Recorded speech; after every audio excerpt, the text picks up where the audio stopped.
Hello, I'm Isaac Hayes III, founder and CEO of Fanbase, and I'm here with a very important message. We are at a turning point in the Black community where we must have equity in the apps we use that scale to billions of dollars. But this time, we own the infrastructure, we own the culture, and we shape the future. And Fanbase is the future. Fanbase combines the free functionality of Instagram, TikTok, and YouTube into an all-in-one platform built for the evolution of social media and monetization. With over 1.4 million users, that's real proof that we are shifting the conversation of tech ownership and equity for creators.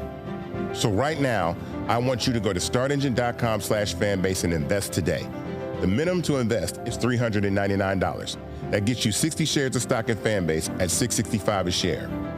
This marks a turning point in Black ownership of social media. If we don't take this opportunity to own social media right now, we will always be customers to our own creations. And that can't go on. So once again, go to startengine.com/fanbase and invest today. We must own the platforms where our voices live, our stories matter, and where our culture drives the world. Thank you. Folks, Black Star Network is here. Hold no punches! I'm real revolutionary right now. Black power. Support this man, Black media. He makes sure that our stories are told. Thank you for being the voice of Black America, Roland. Stay black. I love y'all. All momentum we have now We have to keep this going. The video looks phenomenal. See, this difference between Black Star Network and Black-owned media and something like CNN. You can't be Black-owned media and be scared. It's time to be smart. Bring your eyeballs home. You dig?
Today is Monday, September 15, 2025, coming up on Roland Unfiltered, streaming live on the Black Star Network. I'm here in Rhode Island for the Jeffrey Osborne Celebrity Golf Classic. Folks, in politics, the right continues to attack the left after the murder of Charlie Kirk. Vice President J.D. Vance sits in on his podcast and literally lies about what Kirk had to say about black women, black preachers across the country. They also speak their truth about what they see in this climate. We'll talk to former Republican MAGA Congressman Joe Walsh, who is a longtime friend of Charlie Kirk, who has something to say about what the right is really trying to do right now in this country. Also, Republicans in Missouri gerrymander a map. Guess what? They screwed up and got it wrong and actually violated the state constitution. We'll talk to a state rep about that as well. Lots to unpack. It's time to bring the funk on Roland Martin Unfiltered, the Black Star Network. Let's go. He's got it. Whatever the miss, he's on it. Whatever it is, he's got the scoop, the fact, the find. And when it breaks, he's right on time and it's rolling. Best believe he's knowing. Putting it down from sports to news to politics. With entertainment just for kicks, he's rolling. It's on go, roll, roll, y'all. It's Roland Martin, yeah. Rolling with Roland now. He's funk, he's fresh, he's real, the best, you know he's Roland Martin now.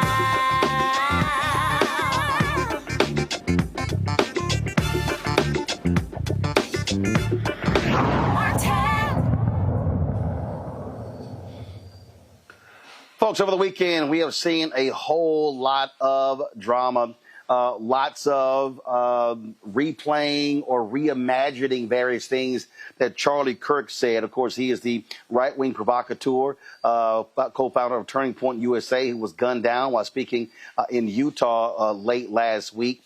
And there were lots of things happening over the weekend, and just it was amazing to actually watch these things unfold. You had many people on the right who are defending everything they had to say, saying, oh, this was a Christ-like man, never said anything hateful or bigoted against anybody. Here's the U.S. Senator from Oklahoma saying that very thing on CNN. Senator, I want to start with you. You knew Charlie Kirk very well. You considered him a good friend. Charlie was made such an impact in such a short period of time. I mean, you think about this guy. He entered somewhat of the limelight just short time ago, 12 years ago. And he built this following that is just almost unheard of. And at 31, his voice has already been silenced because someone didn't agree with his political views. Unfortunately, there was a commentary on MSNBC that came out last night that said, hateful thoughts bring hateful words, turns into hateful actions. And I'm just saying, what I'm saying that... And he apologized. He did apologize, but what I'm trying to make a point is Charlie didn't ever say anything hateful. He would debate with you, but he would debate with you on either historical constitutional facts or on his biblical beliefs, but he didn't belittle anybody. He provided an opportunity for those with opposing views to have an opportunity to have a voice. Okay, so Mark Wayne Mullin said he did not belittle anybody and didn't say any hateful things. Really? Utah Governor Spencer Cox, he said something similar. Listen to this.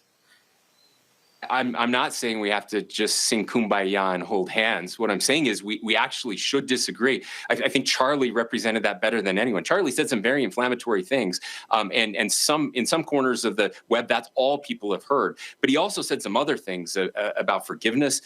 He said some amazing things about when things get dark, putting down our phones, reading scripture, going to church, talking to our neighbors. He said that we have to engage, and that's what I appreciate most about Charlie Kirk. Said if we don't keep talking, that's when the violence starts. Look, there are conflict entrepreneurs out there who benefit from radicalizing us, and I'm not one of those. I don't know that that's particularly helpful, but he is right at this. We need to find out how this happened, and we need to stop it from happening.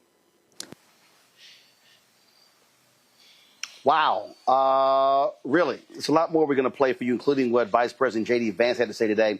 But right now, I want to bring up Joe Walsh, former Republican congressman from Illinois, and he was someone who was very much a part of the MAGA wing of the GOP.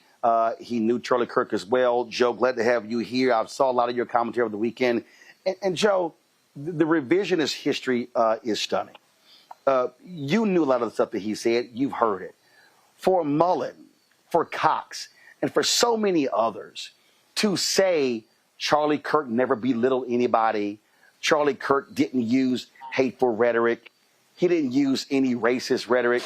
Joe, we literally have video. We literally have audio. And then I was reading a couple of Instagram accounts where they said, oh, you didn't hear the full stuff, and it was all taken out of context. Really?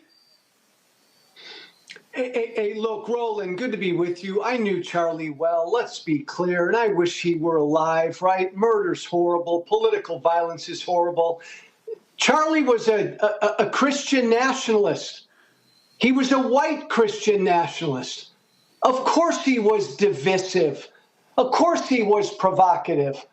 Look, I met him when he was 16. I was his political mentor way back then. But he signed on to MAGA. He got radicalized by MAGA, and he was one of the best, most effective, divisive MAGA voices. That's why he was so successful, Roland. And that's the thing, to me, that's crazy. We have eyes, we have ears, we understand, what went on here. And the reality is, that's why his following was what it was. And I heard the comments that he made about Congresswoman Jasmine Crockett and Michelle Obama and Supreme Court Justice Ketanji Brown Jackson and Congresswoman Maxine Waters and so many others, talking about lacking the brain, the brain processing power. I know what he talked about when he talked about, frankly, great replacement theory and really complaining about immigration and really to keep this nation, frankly, a white country. We know what was said, and you're right. First of all, there's no justification for murder. There's no excuse for it.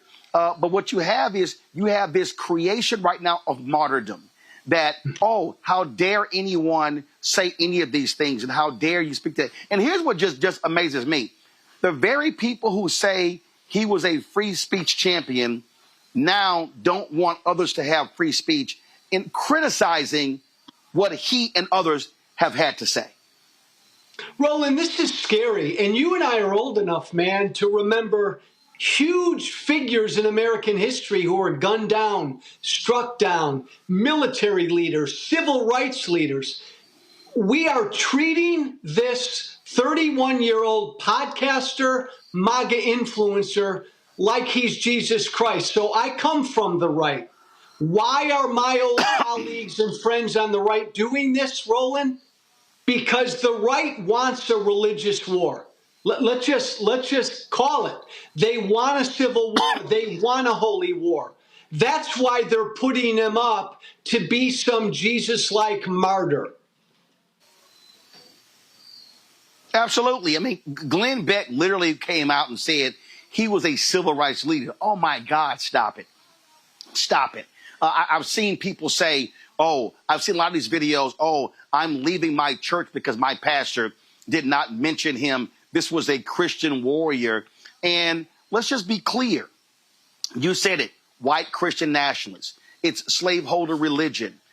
We heard a lot of this stuff during slavery, during Jim Crow, things along those lines. And this whole idea about, it was about debate. It was about, exchange of ideas. I mean, come on, let's just stop it. And so we see what's going on here. We see the games that are being played. And then what gets me, Joe, is this whole deal of, oh, my God, the left, how they indoctrinated him and the accused killer going to a university. The dude was at a university for one semester, Joe. You're trying to tell me that one semester at a mostly white institution in Mormon, Utah, which is not a liberal bastion, somehow just radicalize him? I mean, it really is showing folks of the hand they're trying to play. Yeah, and I think even on top of that, Roland, I think it was like some technical school. So it wasn't some crazy liberal arts school for a semester. Look, cut through all the BS. The Speaker of the House, Mike Johnson, has publicly said that America should be a white Christian country. This is what animates my former party. Roland, you know me, right? Tea Party Hellraiser. I don't come from the left. I left the Republican Party when the Republican Party became MAGA. And my fellow Democrats and folks on the left need to understand that the most powerful force in today's Republican Party is represented by what Charlie Kirk said. It is this drive to make America a white Christian nation. I got to tell you, this is what they say privately. This is now what they say publicly. This is what Charlie Kirk said publicly. And Joe, again, one of the reasons I wanted to have you on, because you know these people very, very well. Yeah. You said it yourself. You were one of the strongest voices. You were one of the folks who understood the incendiary language when you were in Congress, when you had your radio show, and how people loved when you did it. And then when you chose to apologize for that and turn away from it, oh, my God, they literally have just tried to destroy you because of that. Yeah, again, you know the deal, Roland, right? I came out publicly against Trump 7 years. For 7 years, I put up with death threats on a regular basis. Nobody is welcome in that party unless you bow down to what this force is, this MAGA force. And again, look, there have been some people on the left who've celebrated Charlie Kirk's murder. Shame on them, be better people. But this is much worse, Roland, what my former friends are doing on the right, because they are turning this into a holy war. When you say we declare war on the left because of what some 22-year-old young guy did in Utah, and then you declare war on the whole left, that's a lot worse than celebrating Charlie Kirk's murder, because that's dishonest, but that's also inciting hate and violence. And Roland, look, Trump's an idiot. So yeah, Trump says the left, the problem in the country is the left. J.D. Vance is not an idiot. What did J.D. Vance say today, right? He was subbing for Charlie Kirk on his radio show, and he spent the entire show going after the left, going after them, they, them. Man, Democrats need to wake up, Roland. This is a really serious deal by my former colleagues. The stuff that I hear privately from them right now, Roland, for the last 5 days, I mean, they want to go to war. This is a holy war. Oh, it absolutely is. And what really jumps out at me on this very thing here, Joe, and I've been saying this, I played the speech 2 weeks ago that mainstream media just ignored, of Missouri Senator Eric Schmidt, who gave a speech at NatCon, Peter Thiel's group, where he literally gave a white nationalist speech, where he said our ancestors fought for this country to be ours and no one else. He was talking about white people. He was basically saying if you are Black, Latino, Asian American, or even Native American, America is not for you.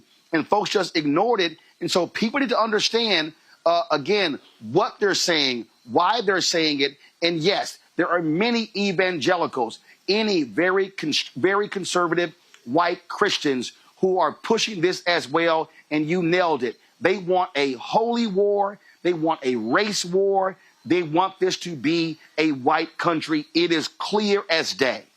And Roland, really important point.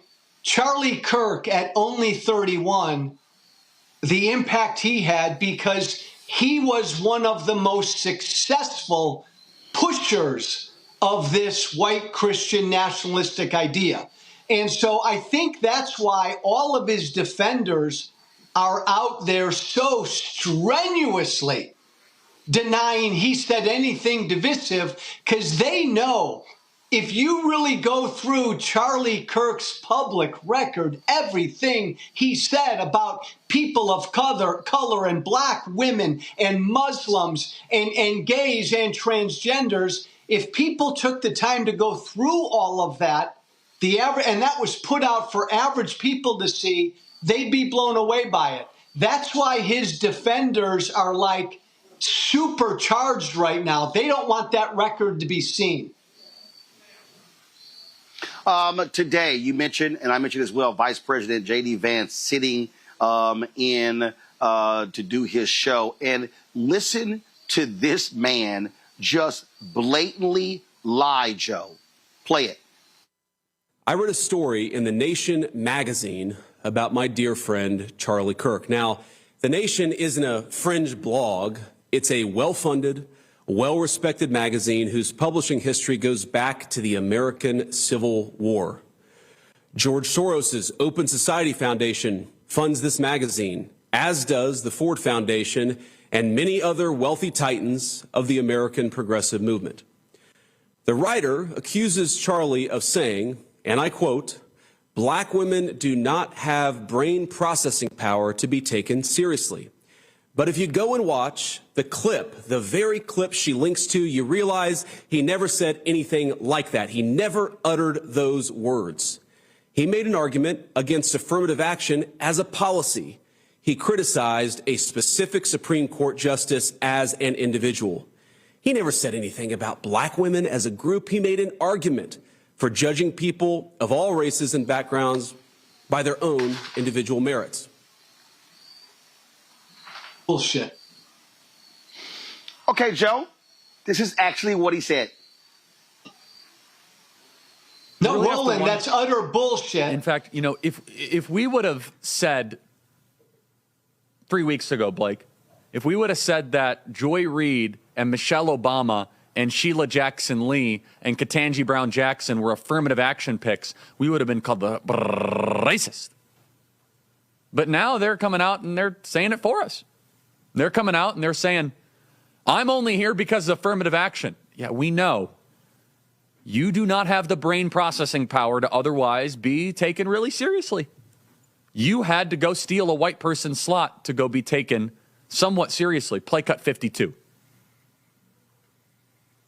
But I rise today as a clear recipient of affirmative action, particularly in higher education. I may have been admitted on affirmative action, both in terms of being a woman and a woman of color. All right, Joe. He literally said it. Not only that, Vance lied. Soros does not fund the nation. So he sat there and flat out lied. And Roland, remind me, what's J.D. Vance's job? He's the vice president, and yet he had time today to do a radio show for a former right-wing podcaster. I mean, look what they're not even, Roland, they're not even subtle about it, what this White House is doing. They believe, man, the path to victory is fear, hate, and division. And that's what they're putting out there. That was Charlie Kirk literally going after 4 accomplished black women by saying they didn't have the brain power to get where they got. This is what he believed. And this is what MAGA believes. And that, again, Roland, broken record, that's why Charlie Kirk was so damn successful, why he had such a big audience. Yeah, and not only that, you take Nick Fuentes, who's to the right of Charlie Kirk. The night of or the day after Kirk was shot and killed, Fuentes had 200,000 people watching him live. And so what you have this fervor. And so when I listen to Trump and Vance and all these people talk about, oh, how the left, they're indoctrinating. No, and you know this very well, the indoctrination. We've had people who formerly with Turning Point USA put out videos talking about how it was really this cult-like figure, this messianic figure that they sort of set Kirk up as, and how they want them to follow that. And so that's what's going on here. These people are not trying to have open dialogue. And not only that, Joe, you take Trump, okay? Trump was very clear in saying he was not going to call Governor Tim Walz after those 4 folks were shot in Minnesota. 2 were killed, including former Speaker of the House and her husband. Now today he's saying, oh, he never even heard of Melissa Hortman. And if the governor had asked him, he would, of course, lowered the flags to have staff. I'm sorry. He's also lying. He knew about her. He knew about the shooting, but he was so arrogant that he said, oh, 2 Democrats, a Democrat Speaker of the House shot and killed. Yeah, I don't care, but lower the flags to have staff with Charlie Kirk. Flies body on Air Force 2. Do a memorial service at the Kennedy Center. Do another one at the Arizona Cardinal Stadium. Give him the Medal of Freedom. And I'm telling you, they're going to give him a state funeral. That's what you're seeing right now. And then you got Peter Hegseth going after members of the military who said anything in the negative in the aftermath of his death. You've got Kirk supporters creating a database of people of every social media post, and then even Vance said it in the podcast, you call their employer. So the so-called free speech people all of a sudden are saying, if you say anything negative about Charlie Kirk after what took place last week, we're going to come after you, come after your job. Oh, I thought they hated cancel culture, Joe. Yeah. Roland, I remember back in my right-wing radio days, I would come on every day, and there was always some story about some leftist group on a college campus that couldn't handle speech that made them uncomfortable. Now these people are on the right. Now this is MAGA. MAGA now are the snowflakes. MAGA, Roland, they now need their safe spaces. It's funny, but it's not funny. And you're right about J.D. Vance, man.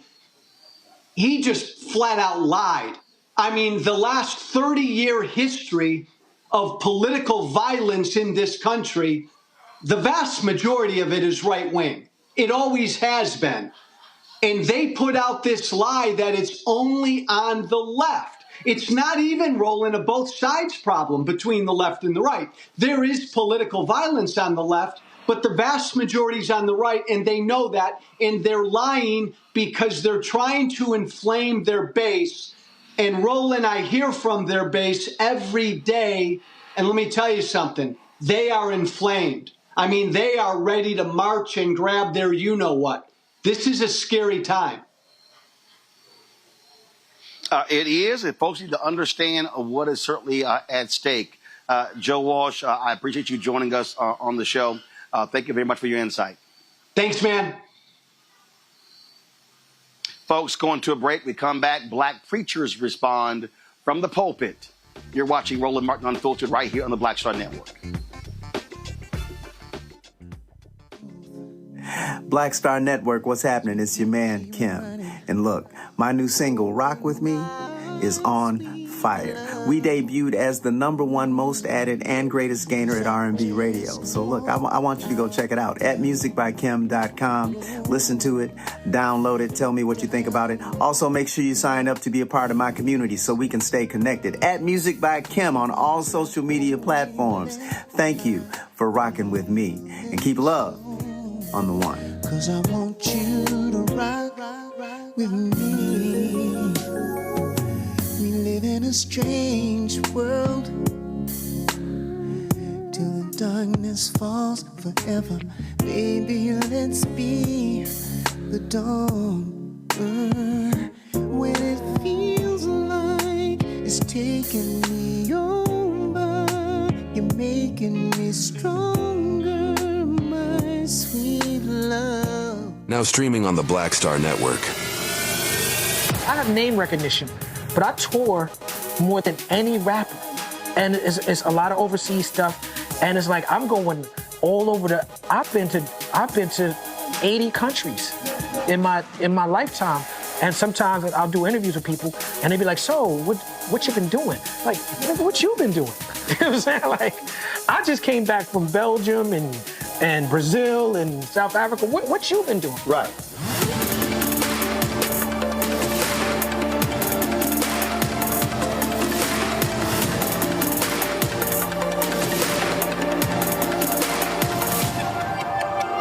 I am Tommy Davidson. I play Oscar on Proud Family, Louder and Prouder. Right now, I'm rolling with Roland Martin, unfiltered, uncut, unplugged, and undamn believable. You hear me?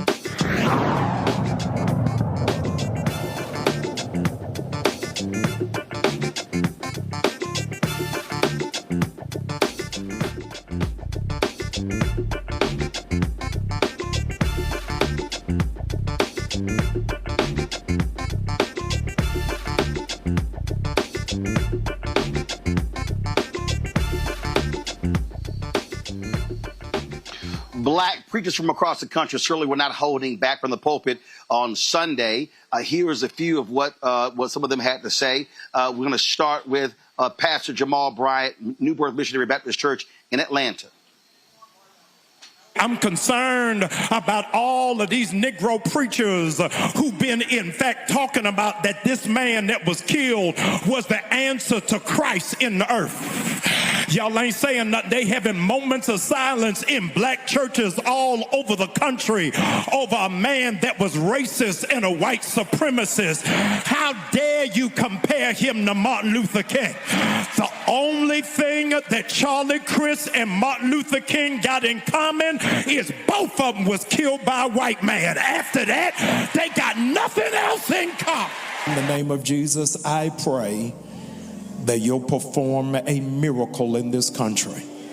It does not necessitate turning water into wine. We're asking you that you will shift gun control in this country. I pray that our seniors will feel safe. I want our parents to feel safe sending their kids to school and not be alarmed, fearing that there will be a school shooting like it was in Colorado on the exact same day.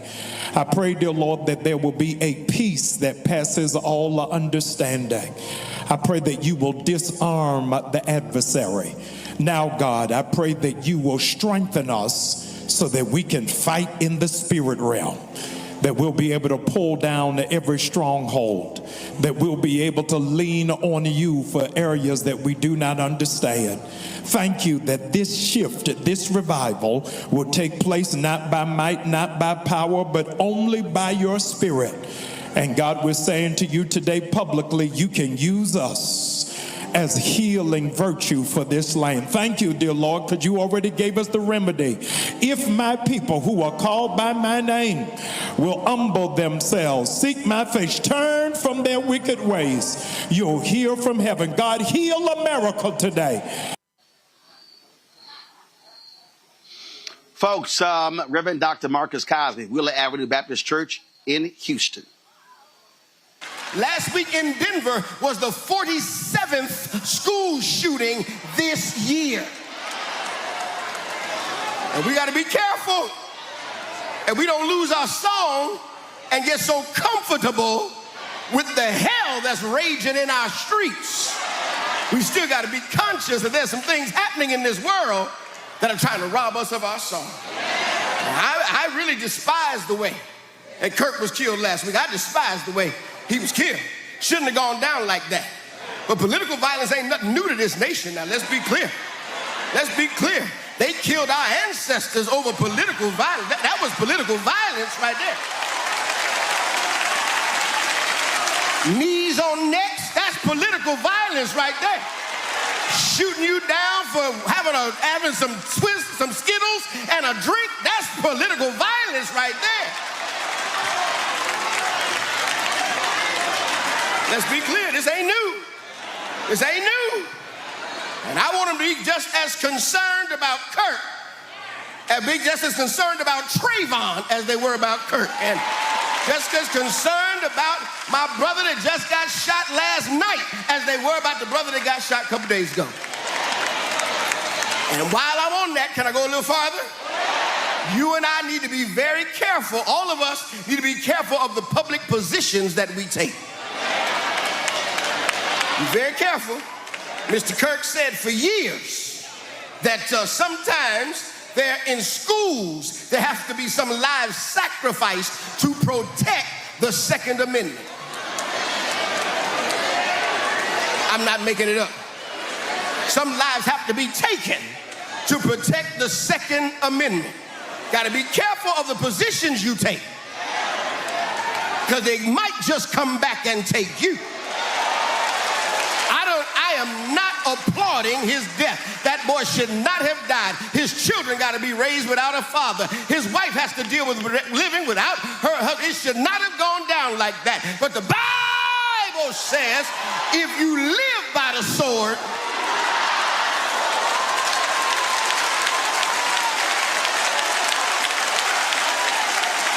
be careful of your public positions, because the Bible says you will reap what you sow.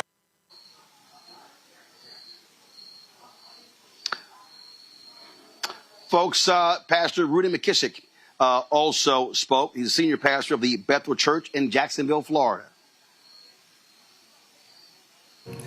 The news of Charlie Kirk's murder has shaken this nation. And I must say from the outset, the act itself was despicable. No one deserves to be gunned down. Violence is never the answer, and the one who pulled the trigger must be held accountable. We must also keep Charlie Kirk's wife and children lifted in our prayers, because no matter our disagreements with him, they are now living with a hole in their home and a grief in their hearts that only God can heal. But while we grieve, we must also be honest. You should be able to walk in sympathy over the loss of a life without having to sanitize the reality of that life. Kirk's rhetoric was often divisive, inflaming race, sowing fear, and fueling hostility. And now in the wake of his death, what do we see? Death threats against churches, threats against HBCUs. The Department of Education, on the day after this senseless murder, cut $350 million in grant monies to HBCUs. Threats against the very places that have always been sanctuaries for black advancement, black faith, and black freedom. If America cannot protect her classrooms and her sanctuaries, then what does that say about the soul of this nation? Even in our city, where a city council seeks to make an example of a young man potentially cutting short his future aspirations, all in an effort to further their own careers and kiss the ring of a governor. These are hate-filled times. However, this is not just about one shooting. This is about the climate we live in, the uncivil discourse that has been normalized. Our politics are poisoned. Our government is gridlocked, and our so-called leaders have refused to turn down the heat of hate in their language.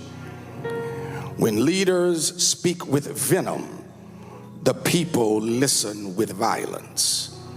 When leaders play with fire, it is the vulnerable who get burned. And yet, in moments like this, the church must rise. Somebody ought to say amen just to that point. The church must rise. The church must rise. We cannot echo hate.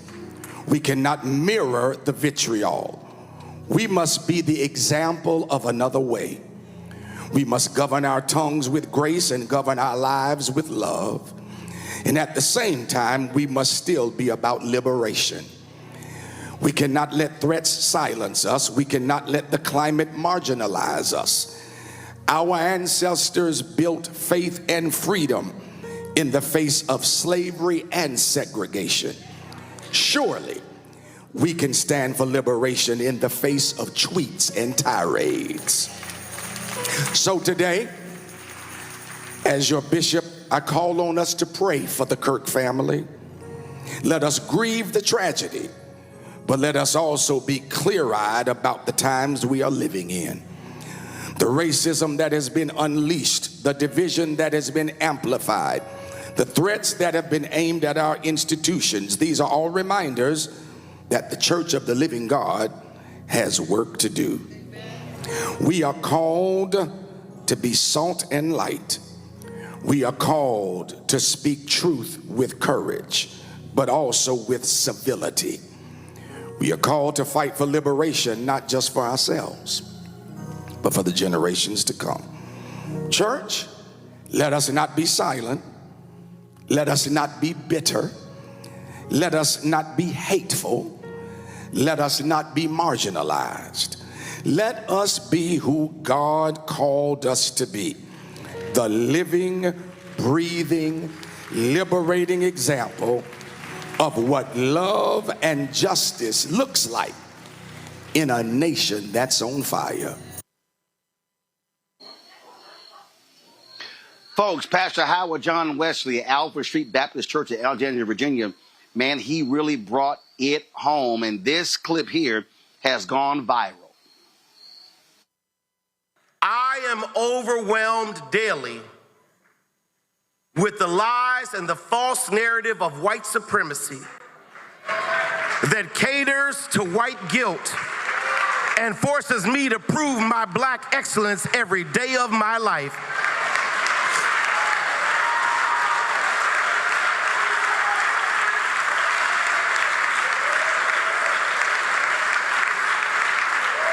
Siobhan, I'm overwhelmed listening to the voices of those who think they have the singular right to define and defend what America is and determine who's allowed in this land that was built by my forefathers and my foremothers. I am overwhelmed with the gun violence and mass shootings and threats against our HBCUs that ain't had nothing to do with anything that went down this past week. I'm overwhelmed. I'm overwhelmed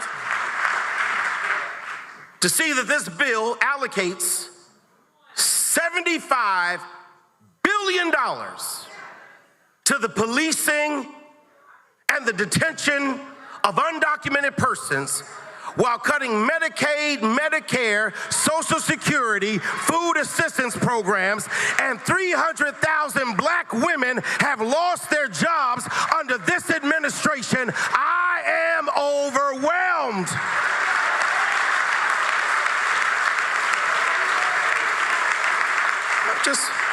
I'm overwhelmed with ICE raids, Klan rallies, corporations backing off of DEI, Supreme Court rulings, and presidential executive orders. I'm overwhelmed with folk who call themselves Christian because they invoke the name of Jesus and quote Bible from the Old Testament, but never live like Jesus, never love like Jesus, never talk like Jesus, never put their arms around folk like Jesus, never have any fruit of the Spirit, never try to live out the Sermon on the Mount. I am overwhelmed.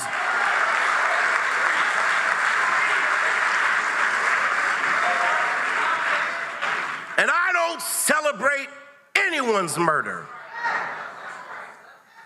Charlie Kirk did not deserve to be murdered. But I'm overwhelmed to see the nation's flag fly at half-staff for a man who was a proud racist and spent his entire life sowing seeds of division and hatred into this land.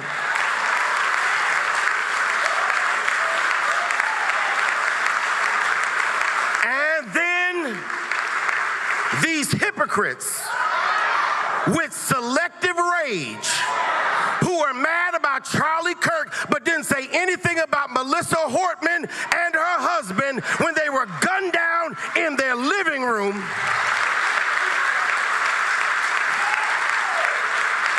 Tell me that I ought to have compassion for the death of a man who never showed compassion or respect for my life. Y'all, there's nowhere in Bible we are told to honor evil.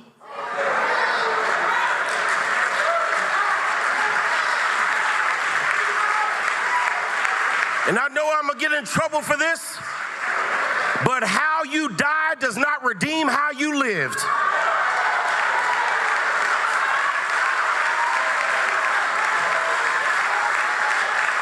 Your death does not make you a hero. It does not make you one who should be honored. It does not make you one who should be respected. I can be sorry about your death, but not celebrate your life. You did not live.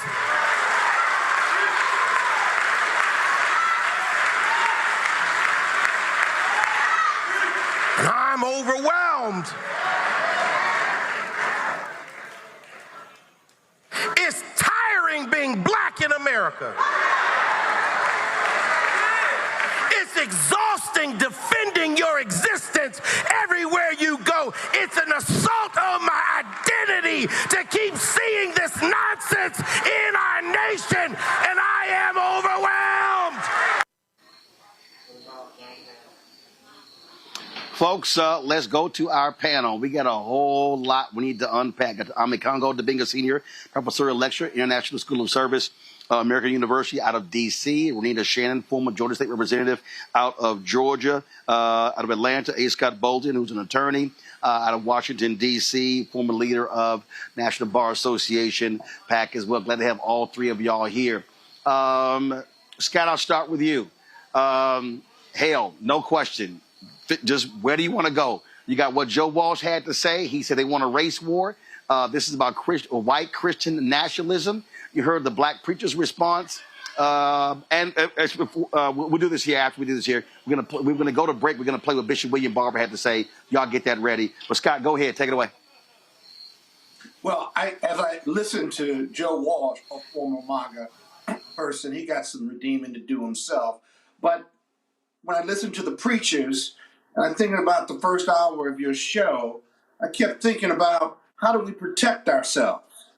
How do we protect ourselves, not just during this period of time, but how we succeed, not just survive MAGA or Trumpism. We can debate what happens after Trump, but this is a real movement that believes political violence is real, and they drive that negative narrative for all the reasons the preacher said, all the reasons that your guests have said. And so my fraternity brother said he's overwhelmed. We're all overwhelmed and stressed out about being black, but I really want to put some time and thought together collectively about where we go from here and how we succeed. how we survive now and how we succeed going forward. And that's going to take all of us to have that dialogue. Well, Renita, look, I wrote the book White Fear, but I have been talking about this in 2009. I said in 2009, this is about to be a minimum 50-year war. Everything was there. And too many folks in mainstream white media didn't want to hear it. I was on CNN, kept talking about it, and folks were just like, okay, whatever. And then, we're going to play a little bit later. You got white nationalist Megyn Kelly sitting here whining, complaining, trying to blame Obama, saying all this stuff started with Obama, which is BS. Well, no, I'm sorry. It didn't start with Obama, but it got a heightened with Obama. But she wants to blame it on Obama as opposed to the white folks who are angry that a black person was elected president. Absolutely. And this started long before 50 years ago. This started actually after the Civil War and black folks were freed. Listen, the trick of white supremacy is to have you feeling bad for white supremacists. I don't give a damn about Charlie Kirk. Because the reality is the values that Charlie Kirk espoused were values that had white folks sleeping every night good in this country with black folks enslaved. These are the same values that had white folks taking their children to watch lynchings on Sunday after church as a form of entertainment. These are the same values that had white folks using black babies as alligator bait. So nobody on the right is going to lecture me about how I should feel bad or what I should be feeling about a man who was a committed white supremacist. And Roland, you point out a very good point. The media is working overtime to sanitize and to soften his reputation and the things that he said and just chalk him up to some, character sort of person who just liked to debate and free speech person. And really all they are doing is just trying to flatten white supremacist logic, which is what he was espousing every day. So no, I don't give a damn about Charlie Kirk or his mama. Well, here's the whole deal, Ome Congo. No one wants to see someone murdered. No one wants to see it done in front of a bunch of folks being live streamed. No one wants a wife to be widowed and 2 children not to have a father. Now, if somebody wants to reflect on his life, that's their business. If somebody doesn't want to do that, that's their business as well. Everybody has the free will to do so.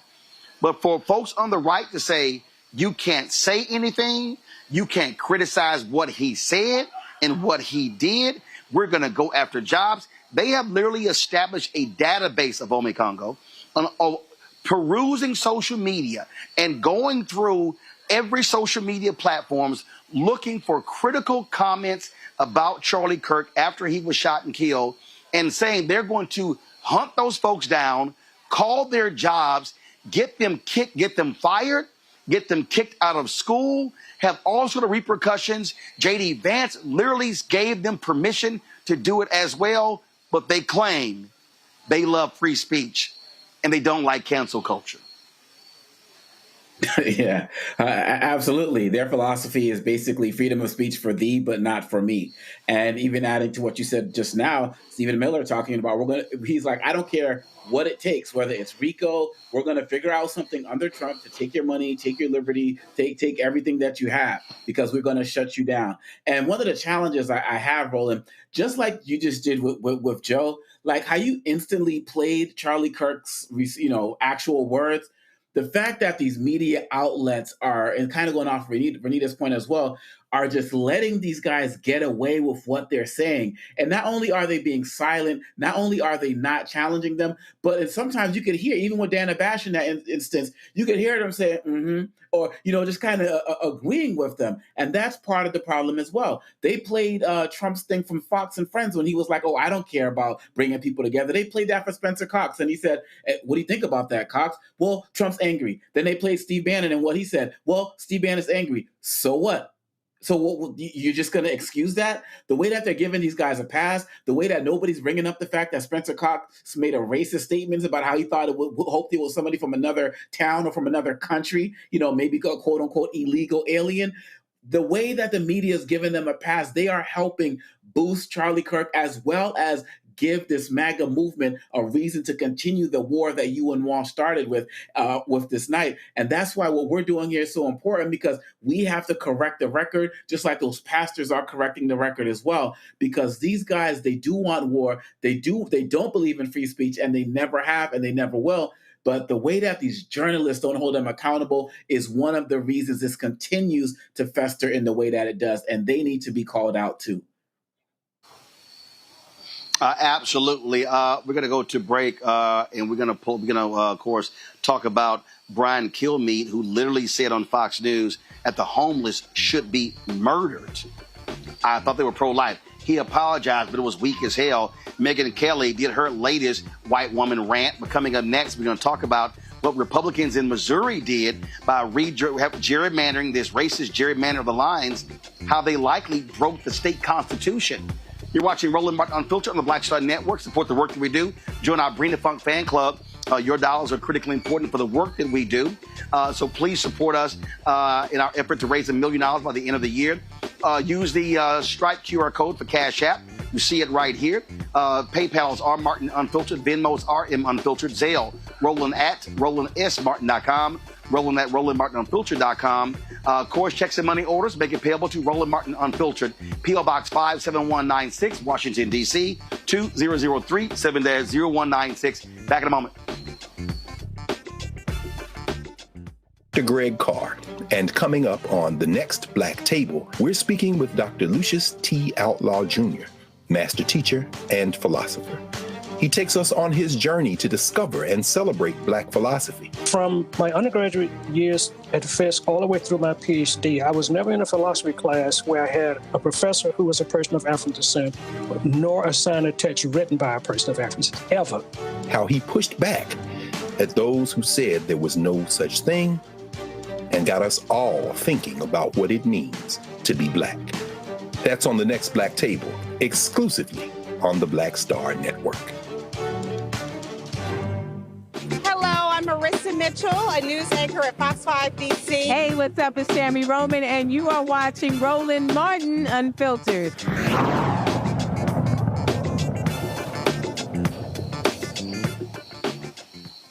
All right, folks, welcome back. We told you last week Republicans in Missouri redrew the lines, destroying the congressional district of Congressman Emanuel Cleaver, one of two African Americans representing Missouri. The other is Wesley Bell in St. Louis. Well, guess what? They may have seriously screwed up. They were in such a haste to redraw the lines that they made some critical mistakes, including breaking the state constitution. Joining us right now to talk about this, y'all, it really is unbelievable. When you think about what they've done, it's crazy, is Mark Sharp. He is a Missouri State Representative. Mark, glad to have you here. So tell people what they did. It's really crazy because y'all have a state constitution that says when lines can be redrawn, correct? Absolutely, Roland. And they have messed up in three ways. It's really quite amazing how they actually put themselves in this position. To rush a bill this fast, this hastily through the legislature has presented some real issues that I think they're going to experience in the court. And not only that, they screwed it up even more so. Aren't places represented by two members of Congress? Yes. So there's the three ways they have royally screwed themselves on this issue. Roland, is the first one is they have put one of the KC precincts that is in North Kansas City, that would be between the 5th and 4th district. They've pushed this through so fast that KC precinct was drawn into 2 congressional districts in the 4th and the 5th. That is the biggest critical error. And to me, that means that should be game over once this gets to the courts. There's no way that a map should be, or a precinct should be in 2 congressional districts, obviously. So that should be the first reason that should kill the bill. This was put through so fast. I served as the ranking minority member on the special committee that heard House Bill 1, which was the congressional redistricting bill. It was just such a shameful act. No nonpartisan and partisan staff didn't have the demographic data that any respectable body would need to pass any congressional map or even smaller legislative map. The second reason they've messed up is that the Missouri General Assembly approved a map back in 2022 after our last census. You know, the Missouri Constitution states very clearly maps are to be redrawn after the census. And that was 3 years ago. And we've had several elections, congressional elections since then. So that's the worst part of it all. But the main thing is, also one of the main things is it has the worst compactness percentage of all the congressional districts in Missouri. So they have taken the historic 5th congressional district that our Congressman Emanuel Cleaver has represented very strongly for the last two decades. They're taking that and trying to make it even less compact, taking it from Kansas City, stretching it out all the way east across Missouri, nearly to Jefferson City, where the state capital is. And they want to talk about how compact the district is when it's actually the least compact of all. Well, we've actually seen the Supreme Court at least rule on this. And so the issue of packing and cracking, again, the Supreme Court allows for political gerrymandering, but they have ruled previously against racial gerrymandering. Right. And again, this map that really is the President Trump-sponsored, Governor Kehoe-sponsored map uses those same lines that we've been using for decades in Kansas City that are separating communities like Troost Avenue and Holmes, for those that are familiar with the Kansas City area, and using 71 Highway as a divider for our communities in Kansas City. So it's one of the most obvious racial gerrymandering attempts that we've seen in a very, very long time. Even the map that we voted on back in 2022 didn't go this far. Well, keep up the fight there, and it's going to be a legal battle, and that's what it all boils down to. Representative Sharp, we appreciate it. Thanks a lot. Thank you. All right, folks, we have heard some crazy, nonsensical, unbelievable, shameful, despicable stuff come out of folks on Fox News. What took place last week out of the mouth of Brian Kilmeade was unbelievable. And Ainsley Earnhardt, and Lawrence B. Jones sat there, said nothing when Brian Kilmeade said this about how we should treat homeless people in America. Put them in a mental institution, put them in a jail, and you guys figure it out. But people having to duck and dive on the trains and the buses, walking through the street, this is one case, but this is happening all across the country, and it's not a money issue. They have given billions of dollars to mental health and the homeless population. A lot of them don't want to take the programs. A lot of them don't want to get the help that is necessary. You can't give them a choice. Either you take the resources that we're going to give you, or you decide that you're going to be locked up in jail. That's the way it has to be now. Or involuntary lethal injection or something. Just kill them. Yeah, Brian, why did it have to get to this point? Right. I would say this. We're not voting for the right people. So you've probably already seen that clip as it's gone viral on multiple social media platforms. Some folks have asked about the context. All right, folks. Now, after a lot of criticism about this, Kilmeade yesterday gives this weak-ass apology. Empathy and compassion. In the morning, we were discussing the murder of Irina Zaruska in Charlotte, North Carolina, and how to stop these kinds of attacks by homeless, mentally ill assailants, including institutionalizing or jailing such people so they cannot attack again. Now, during that discussion, I wrongly said they should get lethal injections. I apologize for that extremely callous remark. I'm obviously aware that not all mentally ill homeless people act as the perpetrator did in North Carolina, and that so many homeless people deserve our empathy and compassion. Did y'all hear the end of that? Did y'all hear how he ended that? All right, play it again. Did we also include Lawrence B. Jones? So, hey, Brian, I'll see you tomorrow in the morning. Play it again. In the morning, we were discussing the murder of Irina Zaruska in Charlotte, North Carolina, and how to stop these kinds of attacks by homeless, mentally ill assailants, including institutionalizing or jailing such people so they cannot attack again. Now, during that discussion, I wrongly said they should get lethal injections. I apologize for that extremely callous remark. I'm obviously aware that not all mentally ill homeless people act as the perpetrator did in North Carolina, and that so many homeless people deserve our empathy and compassion. So he tossed back to Lawrence Jones. I'll see you tomorrow. Renita, that was just shameful. Should have been fired. Involuntary, just kill them? He wasn't referring to a specific case.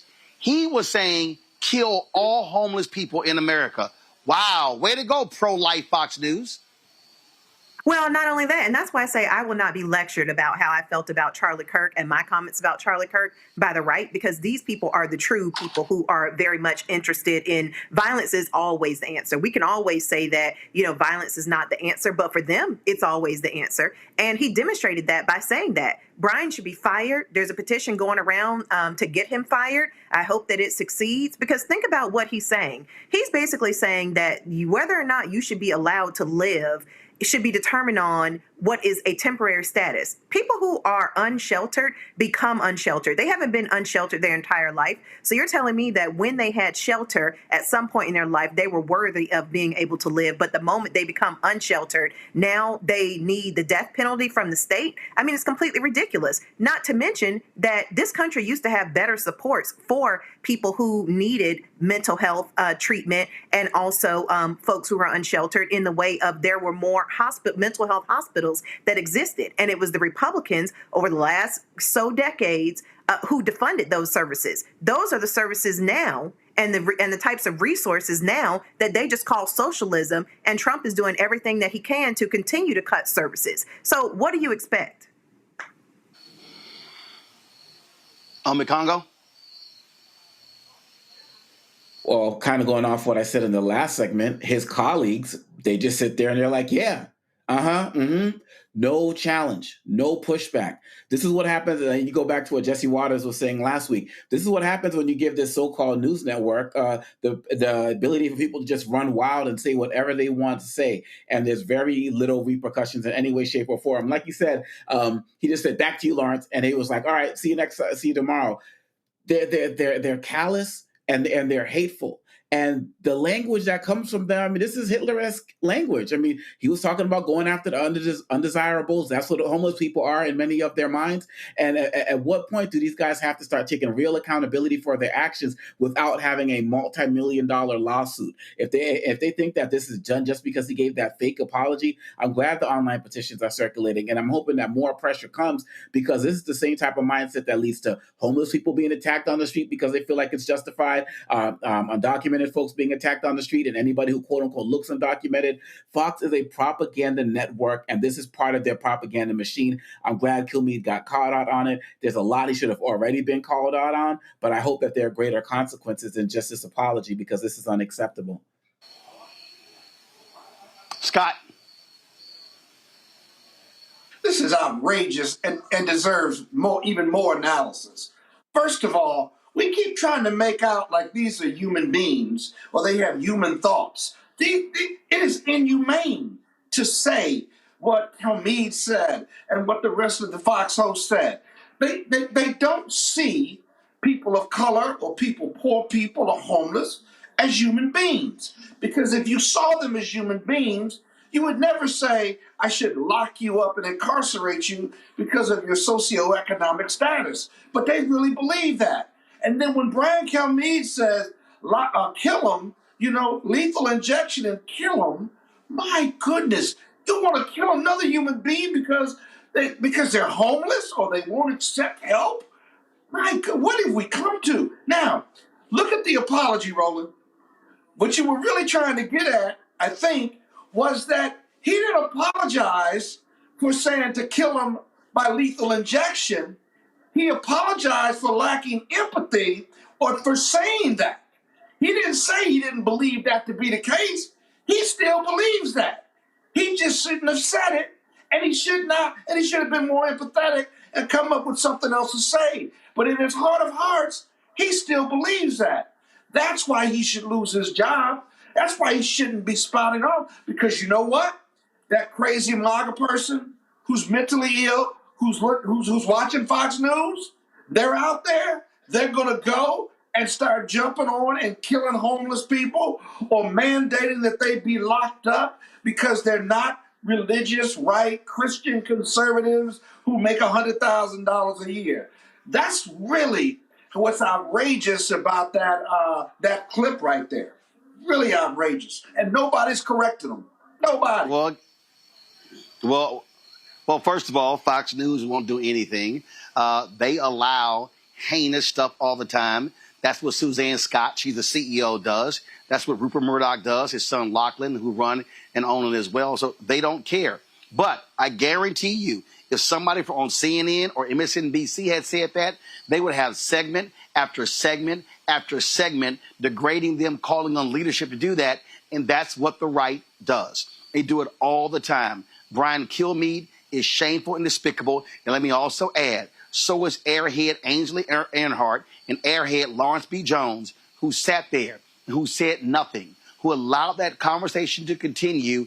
They did not admonish him right there, but they love talking about life and pro-life.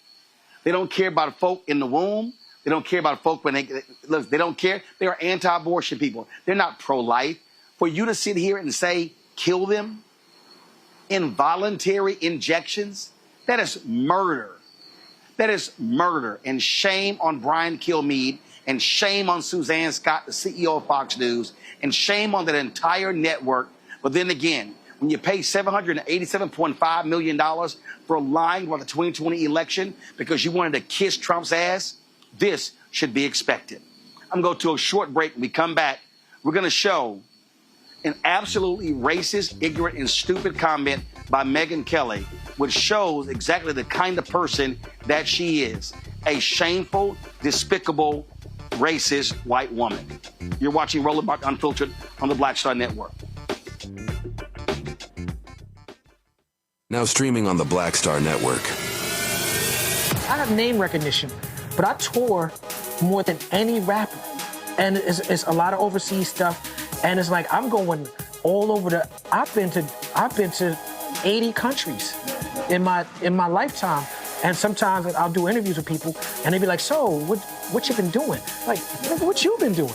You know what I'm saying? Like, I just came back from Belgium and Brazil and South Africa. What you been doing? Right.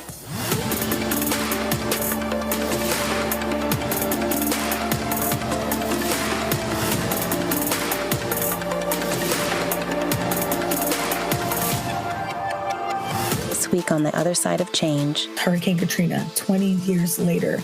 Cannot believe that it's been more than 20 years since we saw Black people and Black communities across New Orleans and the South being failed by our government. But it's a harrowing lesson. We're going to unpack how race and class intersect in ways and how we need to talk about this government doing more for our communities. Again, you're watching The Other Side of Change only on the Black Star Network. This week on A Balanced Life with Dr. Jackie, we're talking all things entrepreneurship. Whether you want to jump right in, take a leap of faith, or you've just been thinking about it for a while, we're having a one-on-one candid conversation with Dr. Tierney, our level up coach and YouTuber of the amazing Hey Sugar. So let's talk about entrepreneurship. Before you jump out here, know that it is some work that goes into it. And not necessarily the work in the business itself, but some inner work. That's this week on A Balanced Life with Dr. Jackie on Black Star Network.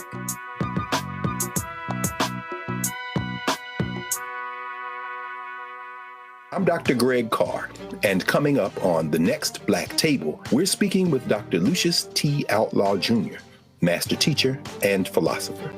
He takes us on his journey to discover and celebrate Black philosophy. From my undergraduate years at Fisk all the way through my PhD, I was never in a philosophy class where I had a professor who was a person of African descent, nor a sign of text written by a person of African descent, ever.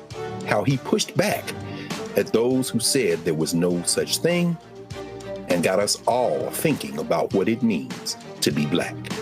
That's on The Next Black Table, exclusively on the Black Star Network. This is Reggie Rock Byford. You're watching Roland Martin unfiltered, uncut, unplugged, and undamn believable. You hear me?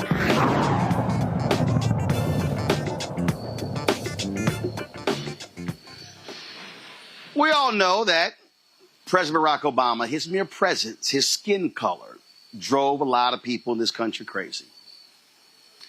My book, White Fear, is literally based on a poll that was taken when the question was asked around the inauguration, are you optimistic about the future of America for your children? Black people, Latinos, Asian American, majority said yes. White America was the only one, majority that did not say that. And what did we see? We saw the rise of the Tea Party. We saw the attacks. We saw Glenn Beck. Obama hates white people. You saw all of that. You saw the racial hatred rise. So over the weekend, I saw this clip of Megyn Kelly. You know, the one who said Santa was white and the one who had no issue with blackface around Halloween? This is literally what this trifling, despicable, shameful bigot had to say.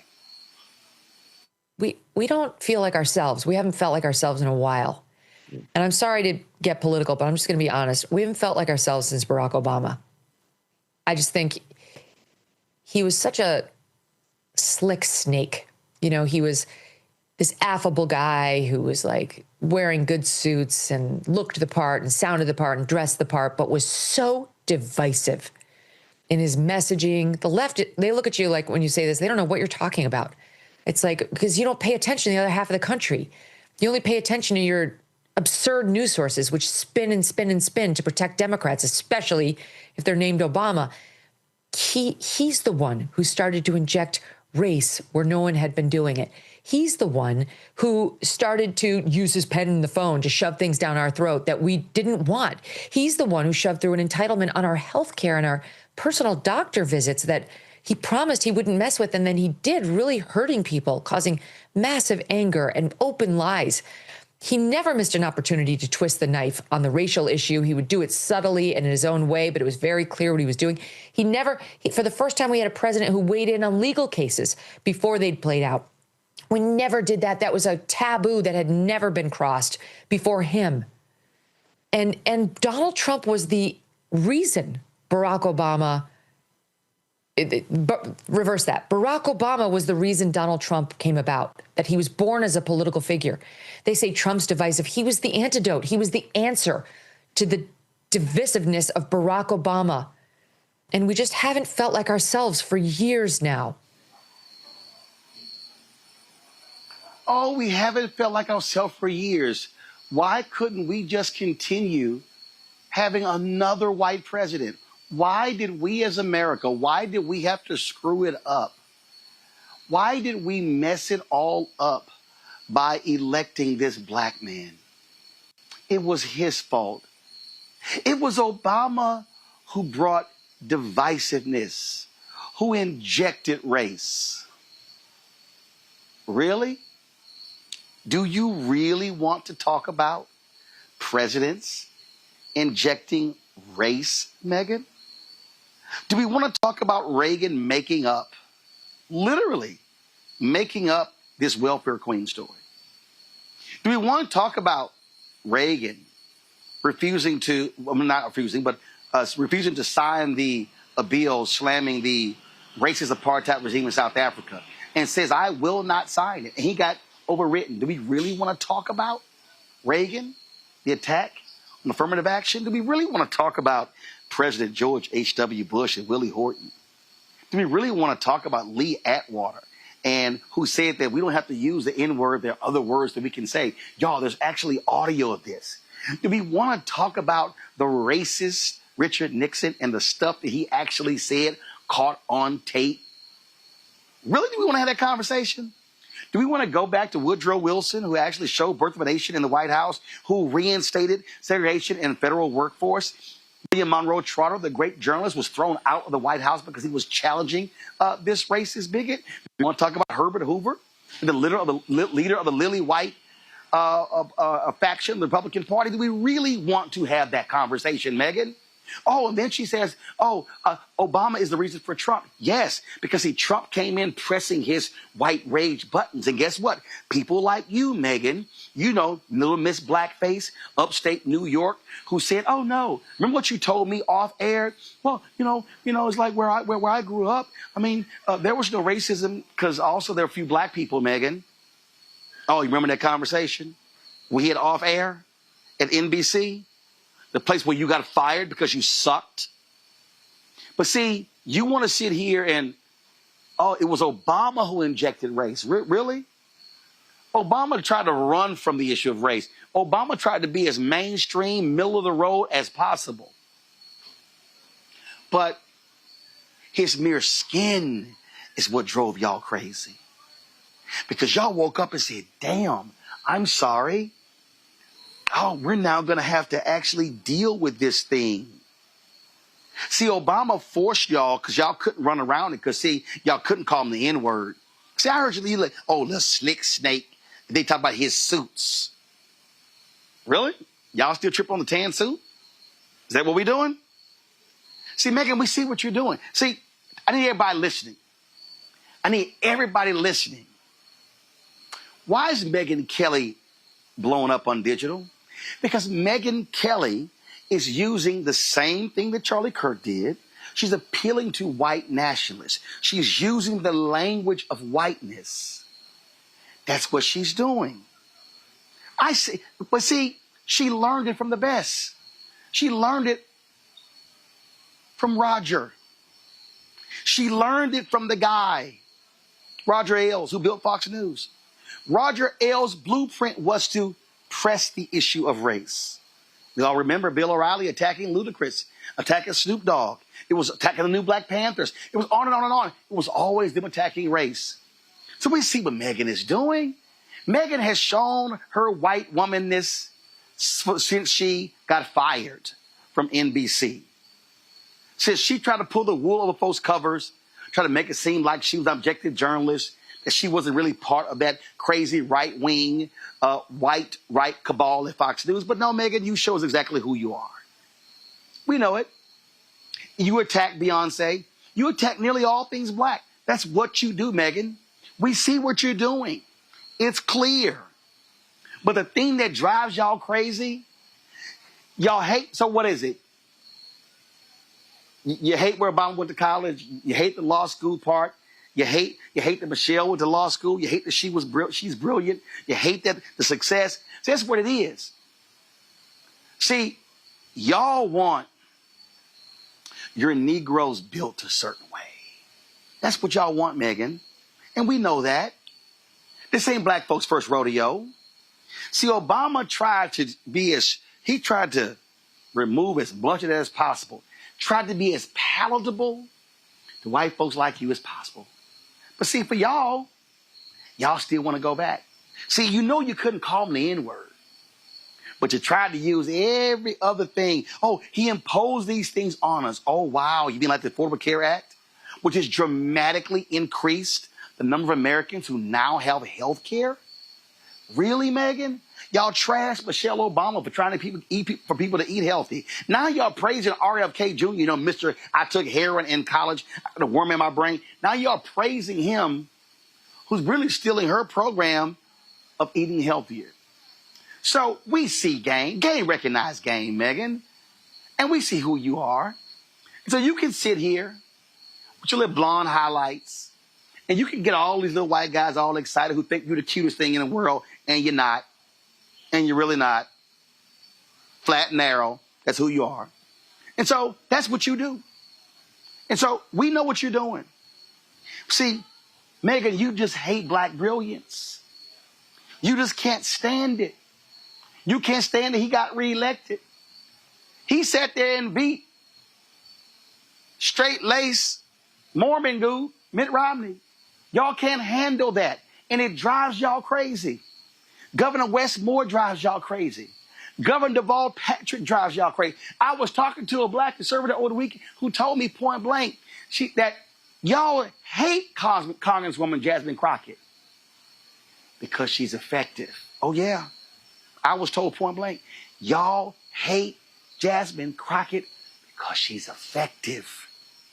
Y'all hate any black person who doesn't walk around with a stick up their ass, with no bass in their voice, who challenges y'all on your bigotry, on your whiteness.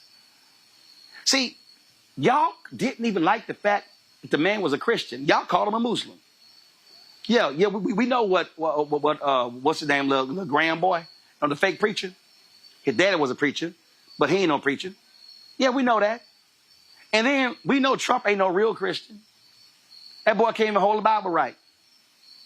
But y'all just simply cannot stand black excellence. But y'all love them Stephen from Django Negroes like Jason Whitlock. Y'all love them. But what you can't stand, Megan, is that he won twice. He beat y'all. And you're right. We do have Trump because of Obama. Because y'all was so mad. Y'all was so mad at what happened. And here's what we also know, Megan, and it's a fact. In the history of America, black success has been always followed by white backlash. And Donald Trump, he is the white backlash.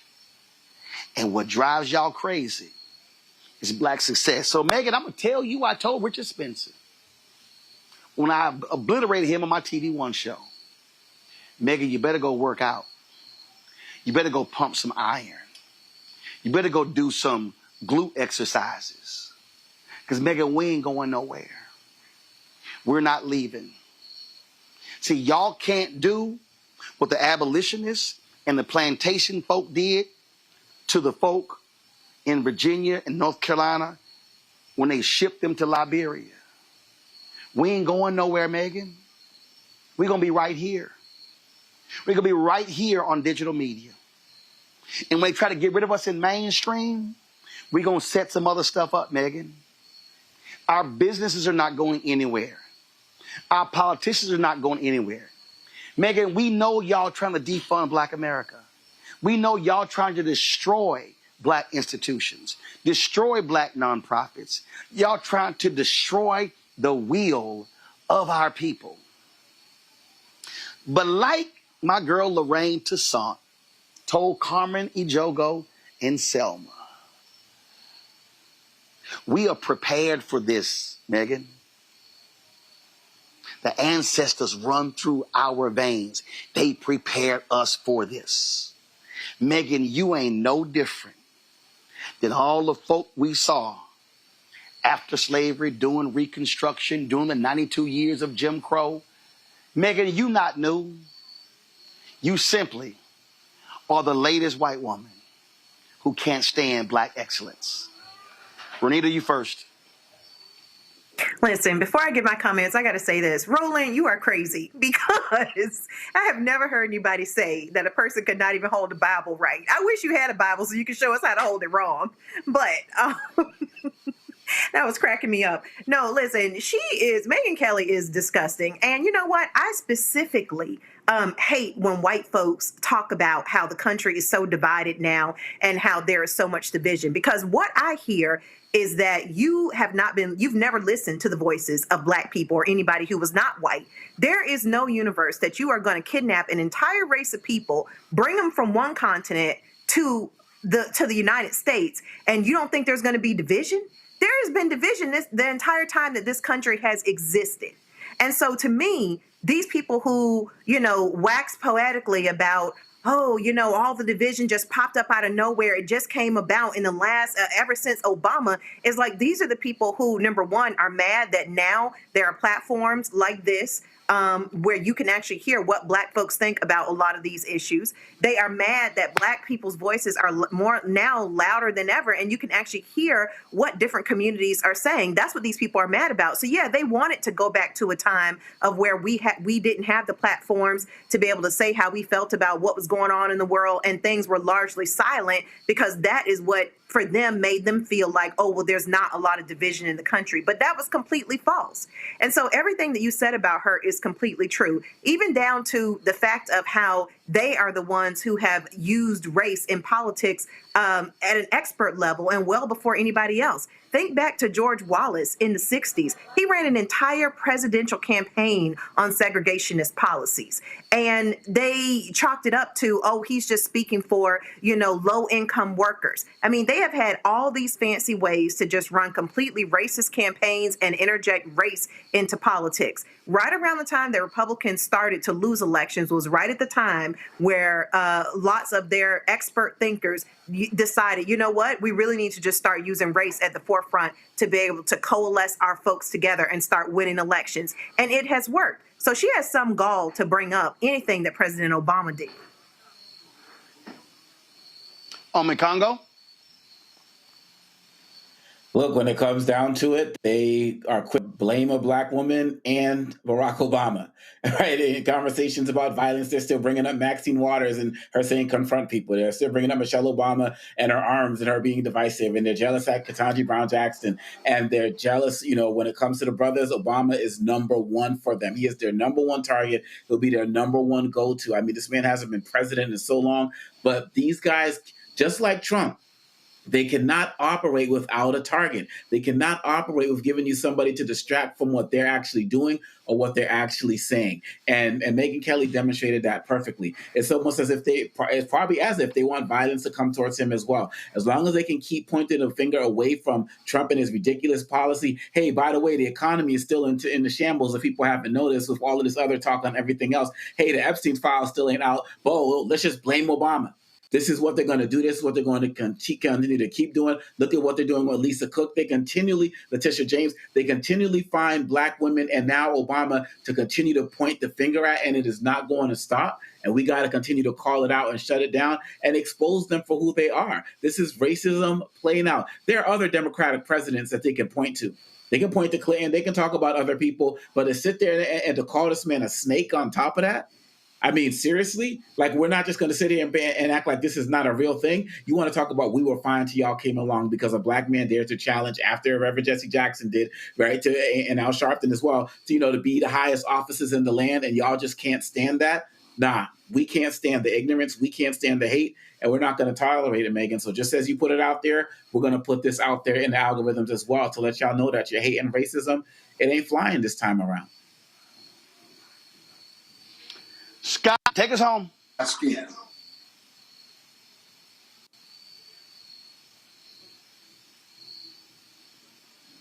Scott? Hello? Yeah, me? What is it about the melanin in my skin that drives white folks crazy? It makes no sense. It makes no from a dignity and a human condition. And yet, if you look at Megyn Kelly, she has downright hatred for Barack Obama. White conservatives always attack the person, not the ideas. And so she attacks him as being this slick snake. And she's dripping with venom when she says it. She looks down as if she's thinking through it. And that his suits, and he was this, he was that. But what's racially divisive about Barack Obama is his mere presence, the color of his skin. And he doesn't drive that narrative. White privilege and white racism drives it. He's racially divisive to white America or white conservatives because of the color of his skin, period. Doesn't matter, the color of his skin, that's it. He's racially divisive. And by the way, the fact that he did not have a 8-year term with scandal, not one scandal, not one investigation. He's a Harvard-trained lawyer. I mean, you would think that those would all be acceptable to white America and white conservatives, right? That they would rally and support him and how far America has come in race relations. And yet, it's just the opposite. Their privilege and racism overwhelms them. And so they project, right? Barack Obama, in their mind, was racially divisive. But Donald Trump's the most racially divisive president we've ever had. If you look at his record, what he said and what he's done, minimally racially insensitive, maximum racial hatred and manifestation. If you read the white nationalist and Ku Klux Klan manifestos, his language mimics what's in the manifestos. And we tolerate it, the media tolerates it, white America tolerates it, because that in the end, I don't care how liberal you are as a white person or how conservative, this white nationalism piece, this gene is inside of you. And that's how it manifests itself.